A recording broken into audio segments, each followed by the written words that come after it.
Welcome to Creepy Vibes. Tonight, we're heading deep into the shadowy heart of Texas, where the land stretches forever and the stories buried beneath it, they never stay dead for long. Out here, the nights are long, the winds whisper secrets, and the darkness hides things far older and far hungrier than we were ever meant to find. We've gathered 5 of the most disturbing true Texas horror stories, each more chilling than the last. Ghosts that don't haunt, they hunt. Shadows that don't follow, they lead. And ancient forces that don't want to be remembered, but will never be forgotten. But before we open the door to what lies beyond, a warning. Most viewers make one terrifying mistake. They watch, but they don't subscribe. And when they try to come back, let's just say, some doors close behind you. So if you're brave enough to keep going, hit that subscribe button now, and make sure the darkness doesn't follow you back out. Now tell me, where are you watching from? And more importantly, what time is it there? Because out here, time slips, and the night's just getting started. Turn the lights down low, put your back to the wall, and let's descend into the darkness together. Balmorhea, Texas. A quiet little town you could drive through without ever realizing it was there. A handful of gas stations, a diner with sticky floors and good pie, and the famous spring-fed pool that pulls in tourists like moths to a flame. They call it the Balmorhea State Park, a giant man-made pool filled with water, so clear it looks like glass. You can see all the way to the bottom, 25 feet down. Fish swim around your ankles like curious children, and the sunlight dances on the rocks like something out of a dream. But not at night. At night, the pool changes. The locals never swim after sunset. You won't find that rule posted on a sign or written in any brochure, but it's a rule just the same. Folks who've lived there long enough know better. They say that once the sun dips behind the mountains, shadows start to move under the water. Shadows that don't belong to anything you can see. And sometimes, you can hear something calling. Ben Moore wasn't from Balmorhea. He was from Austin, an amateur cave diver with a YouTube channel and a chip on his shoulder. He'd read the stories online, the Reddit threads, the vague old newspaper clipping about a missing swimmer back in '73. To him, it was all clickbait, urban legend stuff. He thought he'd dive the pool, film a creepy night video, rack up the views, and be back home by Monday. He came to town with a GoPro, a wetsuit, and the smug kind of smile that small-town folks tend to dislike. He booked a motel room, shook a few hands, asked too many questions, and ignored every warning he got. When he told the park ranger, an older man named Hoyt, about diving at night, Hoyt just stared at him for a moment and said, "You know there's things older than this land, don't you? Things that don't want to be seen." Ben laughed it off. "Don't worry," he said. "I'm just filming fish and bubbles." That night, Ben set up by the edge of the pool just before midnight. The moon was high, full and silver, casting long shadows across the concrete. The water was calm, too calm. It had that mirror-like stillness that feels unnatural. His friends Caleb and Maya watched from the edge, bundled in hoodies, both clearly uneasy. "You sure about this?" Maya asked. Ben grinned. "It's just water." He dove in. The footage from the GoPro, which Maya later uploaded in fragments, was choppy, grainy in places, but the audio was clear. At first you hear bubbles. The camera cuts through crystal clear water. You see Ben's hands, the rocky bottom, the fish swimming lazily past. Then, movement. At around the 7-minute mark, something massive glides by in the distance. It's not a fish, it's a shape, long, fluid, like smoke underwater. It casts no shadow. It doesn't seem to displace anything, but it's there. Ben starts breathing harder. "What the hell?" he whispers. He follows it. Deeper. That's when the water starts to get dark. Not murky, just darker, like the light above can't reach anymore. And that's when the audio picks up a sound that still gives me chills. A low, almost musical hum. It's not natural. It doesn't sound like machinery or bubbles or anything human. Then Ben speaks again, but it's different, slower, like his mouth's gone slack. "It's beautiful. It's so big. It's watching me." Another shadow moves across the frame, then another, then many. Glowing eyes, dozens of them, blink into view. They float in the darkness, way down deep where no light should be. But they're not fish eyes. They're too wide, too bright. And they pulse with a kind of living intelligence. Then, static. The camera feed cuts off. Ben resurfaced 5 minutes later. Caleb said he screamed as soon as his head broke the surface, thrashing like something was still pulling at him from below. His eyes were wide and unfocused. He wouldn't stop muttering. "They were singing," he said. "They know me. They showed me things." "What things?" Maya asked, crying. "Something old," he said. "Something hungry. It's been waiting." Ben didn't sleep that night. He paced the motel room for hours, muttering to himself, sketching strange shapes on the back of the notepad from the nightstand. Spirals, tentacles, eyes. When Caleb found him the next morning, Ben was gone. The only thing left was the notepad and a message written in his shaky handwriting. "It calls from below. Something ancient. Waiting." They found his body 3 days later, miles away in a dry arroyo, curled in a fetal position, eyes wide open. But the coroner said he drowned. Nowadays, the locals don't like to talk about it. The pool is still open. Families still swim there in the daylight. The tourism money still comes in. But if you ask someone who's been around a while, maybe an old rancher or that Ranger Hoyt, they'll tell you the truth if you really push. They'll say the shadows under the water don't belong to anything in this world. They'll say the pool is older than the land around it, older than time. And they'll tell you, never ever swim after dark, because the long shadows of Balmerhea are watching. And one day, they just might reach for you. Most people know College Station, Texas, for one thing. Texas A&M. The town's heartbeat is tied to the school. Football games, frat houses, burger joints that smell like grease and sweat, and a university that looks like it was carved from red brick and sweat equity. But if you drive west out of town, where the pavement starts to crack and the radio goes fuzzy, you'll find something else. You won't find it on any official map, not really. There's no historical marker, no fence, no warning. Just a stretch of open field that always looks a little too empty. The grass grows tall but never green. The wind doesn't blow the same way there, and people don't walk across it unless they have to. They call it the hollow field, and they call it that because when you stand on it, you can feel it. A strange emptiness, like the earth beneath your feet is breathing. Will Rogers didn't believe in ghost stories. He believed in data. He was 34, working on a PhD in geology at Texas A&M, and had spent more time with sediment charts than people. He wore old boots with soles coming apart, thick-rimmed glasses that constantly slid down his nose, and carried a leather-bound notebook he treated more carefully than his own health. He lived alone, drank too much coffee, and once he heard the name Hollow Field in a local bar conversation, half-drunken farmers whispering about bad ground and things moving under the wheat, he became obsessed. "They're probably just standing over a sinkhole," he muttered one night, squinting at aerial photos of the land, or a shallow aquifer. But deep down, Will was curious for other reasons too, the kind he didn't write down in the notebook. His dad had been a wild-eyed Pentecostal preacher who died when Will was 16, the kind of man who believed the devil lived beneath the dirt, and that demons slithered through roots to whisper temptations into the ears of children. Will had laughed that off, until he couldn't anymore. October 17th. Will packed a backpack, flashlight, compass, water bottle, sample jars, and his ever-present notebook. He borrowed a student vehicle and drove west of town just before sunset. The sky was orange and bleeding into purple, that kind of quiet Texas dusk that makes you feel like something's watching. When he got to the field, he parked just past a broken cattle gate. The place looked normal, maybe even dull, a wide, flat stretch of land with dry grass and a few distant trees.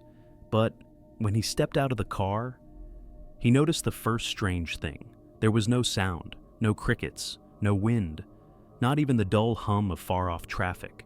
It was like stepping into a vacuum, the kind of silence that makes your eardrums itch. Still, he pressed forward. He walked about 50 yards in, then crouched, placed his palm on the ground, and listened. The earth felt off. Not soft, not hard. It felt hollow, like something below had tunneled through. like the ground was just a thin skin stretched over some massive cavity. He stomped his foot lightly. Thunk. That same strange echo he'd heard about. He made a note in his journal. Soil beneath surface sounds cavernous, maybe structural void, possible erosion, underground cavern, or gas pocket. But even as he wrote it, the hair on his arms stood up, because the grass around him had started to sway, and the wind still hadn't picked up.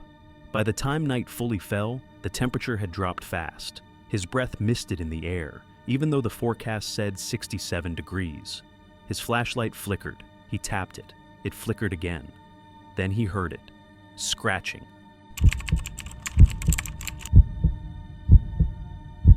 It starts with a flicker in the sky.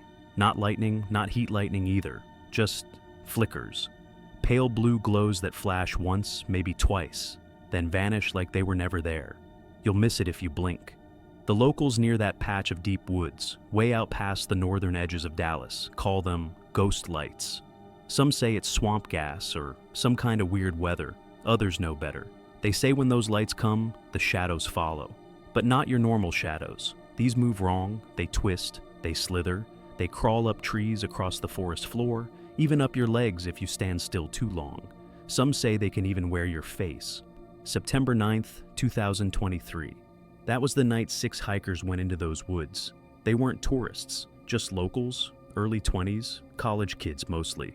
Curious and stupid the way young people can be. One of them, Jason Mendez, had read about the ghost lights online. He was a part-time YouTuber looking to film something spooky and viral. Another guy, Brian, brought mushrooms, because of course he did. The others were just along for the ride. Lana, Jason's girlfriend, Trevor, the quiet one, Katie, who hated camping but loved Lana, and Derek, who laughed too loud and never took anything seriously. They packed light, sleeping bags, snacks, a Bluetooth speaker, flashlights. No one brought a map. They weren't going far, just a little past the trailhead where the real woods began. They made camp around 9 p.m., deep enough in that they couldn't see the city lights anymore. Jason set up his camera. They joked, they drank a little, they passed a joint around, and everything felt fine, until just after midnight. That's when the lights started. The flickers were faint at first. Blue flashes between the trees, like someone shining a UV light behind the branches. Jason whooped and ran toward it with the camera. That was the last time all 6 of them were together. Lana said later that the woods suddenly felt wrong, like they were standing on a ship that had started drifting into deeper water. The trees seemed taller, the stars disappeared, and the silence, it was too complete. Even the insects had gone quiet. Then the shadows came. They didn't walk. They crawled. Dark shapes, low to the ground, like slick oil with limbs. Dozens of them, maybe more. They slithered between trees, over logs, and toward the hikers without a sound. Lana screamed, Trevor ran. Katie just dropped to her knees, whispering something over and over. They were here before us, before people, before light. They all scattered. That's what the Rangers found out later. None of them stayed together. Their gear was left behind, trampled into the mud like they'd run blind into the night. They were found over the next few days, spread out miles apart. Clothes torn, eyes red from crying. None of them had any idea how long they'd been gone. Jason was found curled up in a dry creek bed, rocking back and forth. He wouldn't speak, wouldn't eat. His fingernails were packed with dirt, like he'd been digging. But there was no hole. Katie was found by a truck stop 20 miles south, barefoot and dazed. She just kept saying, "They know now? They know what we are." Trevor was the only one who could explain anything, if you could call it that. He sat in a hospital bed, IV in his arm, eyes sunken like he hadn't slept in years. "There was this world," he whispered. "Not a place you can walk to. It's beneath this one, like a layer under the skin of the earth. The shadows come from there. They wear shapes so we'll follow them.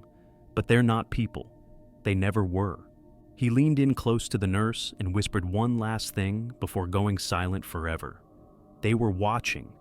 They're still watching. None of them were charged with anything. There was no crime, no bodies, just some footage on Jason's camera that never made it to YouTube. The video was mostly black screen and heavy breathing, until the very end. A face appears in the darkness. It looks like Lana, but her eyes are wrong, too wide, too flat. And when she opens her mouth to speak, the voice that comes out is Jason's. He's screaming. Now, sometimes, when the air is still and the woods are quiet, folks say they see flickers between the trees. Blue light, flickering just once or twice. And if you go in after it, if you get curious, you might see your own shadow crawl in a direction you're not walking. And if it turns around to look at you, run. Because the crawling shadows, they remember faces. And they've been waiting.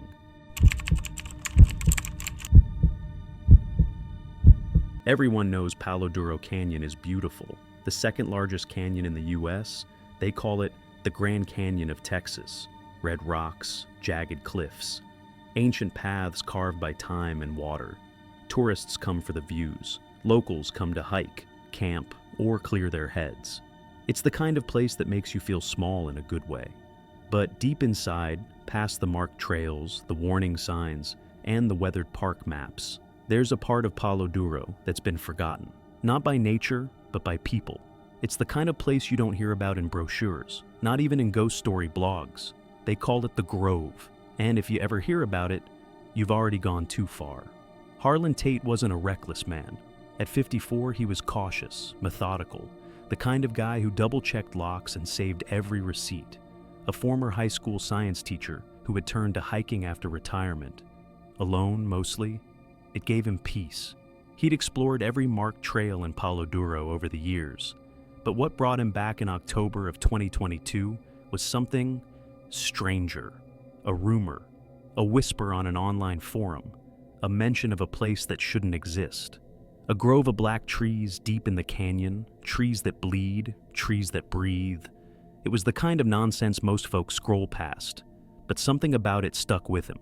He printed the thread, studied it, traced vague directions onto a topographical map, and on a cloudy Friday morning, he left his small apartment in Amarillo, kissed his cat goodbye, and drove out to Palo Duro one last time. They found Harlan's truck parked just outside the park gate 3 days later. Inside was a crumpled fast food bag, an empty coffee thermos, and a hand-drawn map with a red circle scribbled around a part of the canyon with no name. The park rangers called in a search team.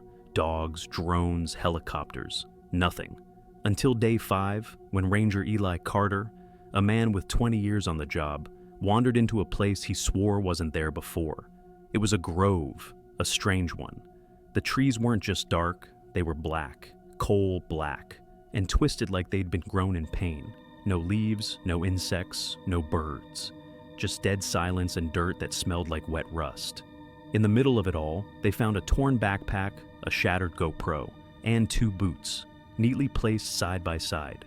But no Harlan, just strange markings all around his gear, etched deep into the ground, circles, lines, symbols no one could read. Some were still faintly glowing when Eli touched them. And when he did, he heard something. A whisper, a breath. Not from the wind, there was no wind, but from the trees themselves. They sealed the trail without telling anyone why. No press release, no warning signs. But word got out. Park employees started quitting. Visitors reported odd sounds, creaking wood, whispering wind, even weeping from places where no one stood. Then came the dreams. People who'd camped near the edge of the canyon said they saw trees in their sleep. Black trees, with faces in the bark and eyes that moved. One camper claimed she woke up with splinters in her palms, even though she'd never touched a tree. Then there was the journal. A few months after Harlan disappeared, a hiker found a small, leather-bound notebook buried beneath a cairn just outside the canyon. It was old, water-stained, but the handwriting was legible. Inside were pages and pages of notes. Some made sense, most didn't.